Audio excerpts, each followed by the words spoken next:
30-40 হাজার থেকে শুরু করে 50-60 হাজার টাকা পর্যন্ত লাগে। জননেত্রী শেখ হাসিনা সেটা বরাদ্দ দিয়েছে, প্রত্যেক বাড়ির জন্য দিয়েছে বলে বিদ্যুৎ পেয়েছেন আপনারা। এটাই ব্যক্তিগতভাবে পাওয়া। আওয়ামী লীগ যারা করেন, আওয়ামী লীগ কেন করছে জননেত্রী শেখ হাসিনা, আমরা কেন করছি? আমার কি দুটো স্বপ্নপুরি হয়েছে নাকি? আমার কি গাড়ি বাড়ি কি ডাবল হয়ে গেছে? আজ পর্যন্ত ঢাকা শহরে যে বাসায় থাকি 6 তলার উপরে থাকি আমি।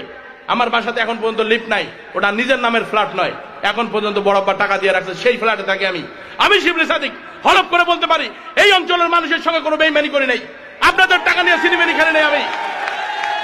এটাই হলো আওয়ামী লীগের নেতৃত্ব, এটাই হলো বঙ্গবন্ধুর আদর্শ, এটাই হলো শেখ হাসিনার পথ নির্দেশনা। আমরা সেইভাবেই কাজ করে যাচ্ছি। আজকে আমার কৃতজ্ঞতা জানানোর ভাষা নাই। আপনারা এতগুলো মানুষ এসেছেন, আমি অনেক মানুষকে বসার জায়গা করে দিতে পারি নাই।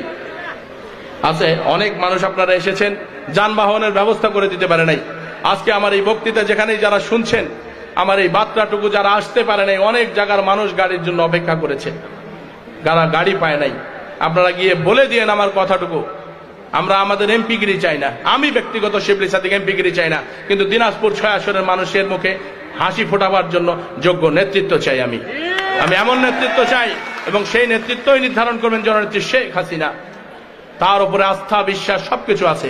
তার মানে এই বলবো না যে এমপি সাহেব বোধহয় টিকিট পাওছেন এই তো নেই কথা কস, আমি এই কথা বলবো না। আপনারাই প্রমাণ করেছেন যে এমপি শিবলি সাদিকের টিকিট আছে কিনা। এতগুলা মানুষ কি এখানে সার্কেস দেখার জন্য আসছে? কারা আপনারা? কারা? আপনারাই হলেন আওয়ামী লীগ, আপনারাই হলেন বঙ্গবন্ধুর এক বিন্দু করে রক্ত সারা বাংলায় যেটা ছিটিয়ে গেছে, সেটাই হলেন আপনারা। এই রক্তকে জাগ্রত হতে হবে আপনাদের। কোথায় জামাত বিএনপি, কোথায় ষড়যন্ত্রকারীরা? তাদেরকে আমাদের চিহ্নিত করতে হবে। এখনই সময় এসেছে। আগামীতে আমরা যুদ্ধ করব। যুদ্ধ কিসের জন্য? এই দেশকে রক্ষা করার জন্য। আমরা রক্তপাত চাই না, আমরা ভালোবাসা দিতে চাই। জামাত বিএনপির উদ্দেশ্যে বলতে চাই, আসুন, কত আঘাত করবেন করেন, কিন্তু একটিবার স্বীকার করেন আমাদের বিদ্যুৎ আপনাদের ঘরে জ্বলে, আমাদের বই আপনাদের সন্তানেরা পড়ে। জামাত বিএনপির ভাইয়েরা দেখে যান, আপনারা আঘাত করতে আছেন। সেই বাংলাদেশ বিনির্মাণ থেকে আজ পর্যন্ত আওয়ামী পরিবারের মানুষ শুধু হত্যাই হচ্ছে, আর আমরা শুধু ভালোবাসা দিতেই যাচ্ছি। আমরা যুদ্ধ করতে চাই, ভালোবাসার যুদ্ধ। আসেন না, কে কতটা ভালোবাসতে পারে মানুষকে। জামাত কারা ছিল এই ইতিহাস সবাই আপনারা ভালো করে জানেন। বিএনপি কিভাবে সৃষ্টি হয়েছে সেই ইতিহাস সবাই আপনারা ভালো করে জানেন। আগামীতে চোখ কান খোলা রেখে আপনাদেরকে অন্ততপক্ষে নির্বাচনটাকে পাড়ি দিতে হবে। এই নির্বাচন আমাদের চ্যালেঞ্জিং নির্বাচন। ওরা বলছে আওয়ামী লীগ সরকার নাকি সবকিছু লুটপাট করে খেয়েছে। আমরা যদি লুটপাট করে খেতাম সবকিছু, তাহলে বাংলাদেশের মানুষের মুখে হাসি ফুটতো না, বাংলাদেশের এত সমৃদ্ধি আমরা করতে পারতাম না। এই জন্য আপনাদেরকে কাঁধে কাঁধ মিলিয়ে কাজ করতে হবে। কোনো ষড়যন্ত্র নয়, কোনো দ্বিধা নয়, দ্বন্দ্ব নয়। কি পেলাম কি হারালাম। আমি বিশেষ করে মঞ্চে উপবিষ্ট আমার 4 উপজেলার অভিভাবকদের বলতে চাই, আপনাদের নেতৃত্বে স্ব থানাগুলো যেভাবে সাংগঠনিকভাবে গড়ে উঠেছে, আমি আপনাদের প্রতি ধন্যবাদ এবং কৃতজ্ঞতা জানাই। আমি অবাক হয়ে যাই যে এত বড় একটি আসন, কিন্তু আমরা একই মঞ্চে দাঁড়িয়ে, একই কাতারে, একই মাইকে, একই ছাতার তলে আমরা শুধুমাত্র একটি উচ্চারণ করি যে আগামীতে যে কোনো ভাবে আমাদেরকে শেখ হাসিনাকে রক্ষা করতে হবে, আমাদের নৌকাকে রক্ষা করতে হবে। আমি আর কথা বাড়াবো না, অনেক কথা বাড়িয়েছি। আজকে আয়োজকদের বিশেষ করে আমি ধন্যবাদ, যারা যারা ডেকোরেটরের কাজ করেছেন।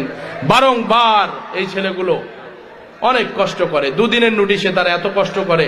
রিপন থেকে শুরু করে পুটিমারা সকল এবং নবাবগঞ্জ আমার উপজেলা আওয়ামী লীগের বাকি যারা আছেন সবাই এত পরিশ্রম করে, তড়িৎ গতিতে আমি একটা নির্দেশনা দিই, তারা পালন করে। আমি তাদেরকে ধন্যবাদ এবং কৃতজ্ঞতা জানাচ্ছি আমাদের এই সুন্দর পরিবেশে এই শোক সভাটি উদযাপন করার জন্য। এখানে যারা আপনারা উপস্থিত হয়েছেন আমি ধন্যবাদ এবং কৃতজ্ঞতা জানাই। আমার মায়েদের প্রতি আমি কৃতজ্ঞতা জানাই। আপনাদের প্রতি আসলে কৃতজ্ঞতা জানানোর আমার ভাষা নাই। আসলে আপনারা আছেন বলে আমরা কিন্তু আছি। আমি বিশেষ করে শিবলি সাদিক, আমার 3 পুরুষের রাজনীতি, আমরা আপনাদের জন্য কাজ করে যাচ্ছি। অনেক বড় স্বপ্ন দেখি আপনাদেরকে নিয়ে, যে স্বপ্ন আগামীতে বাংলাদেশে আমাদের সন্তানেরা একটু শান্তিতে থাকবে, একটু সুখে থাকবে, একটা চাকরি পাবে। এবার আপনাদেরকে বিদ্যুৎ দিয়েছি, আগামীর যেটা চিন্তা ভাবনা যে আপনাদের সকল রাস্তাঘাট কিভাবে পাকা করা যায়, আমরা সেই চিন্তা করছি। আমি আর কথা না বাড়িয়ে একটু দোয়া হবে, সবাই একটু দোয়া অংশগ্রহণ করেন। দোয়ার পরে আমরা যার যার গন্তব্যে, সঠিকভাবে তাড়াহুড়ার কিছু নাই, যথাস্থানে গাড়িগুলো আছে, আপনাদের কোনো চিন্তার কারণ নাই। আমার লোক নবাবগঞ্জে থাকবে, শামসুজ্জামান থেকে যুবলীগ, স্বেচ্ছাসেবক লীগ, ছাত্রলীগ এবং নবাবগঞ্জ উপজেলা আওয়ামী লীগ। একটি লোক এই 4 থানার বাড়িতে ফিরে যাবার আগে আপনারা কেউ নবাবগঞ্জ থেকে কোথাও যাবেন না। উপজেলা আওয়ামী লীগ, ছাত্রলীগ, যুবলীগ সবাই নবাবগঞ্জে অবস্থান করবেন। আপনাদেরকে সকলকে বাড়িতে পৌঁছায় দেওয়ার পর তারপরে আমার নেতাকর্মীরা এখান থেকে যাবে।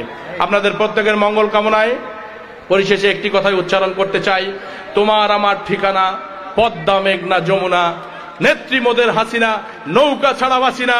জয় বাংলা, জয় বঙ্গবন্ধু, জয় বাংলা, জয় বঙ্গবন্ধু। আসসালামু আলাইকুম। আদাব।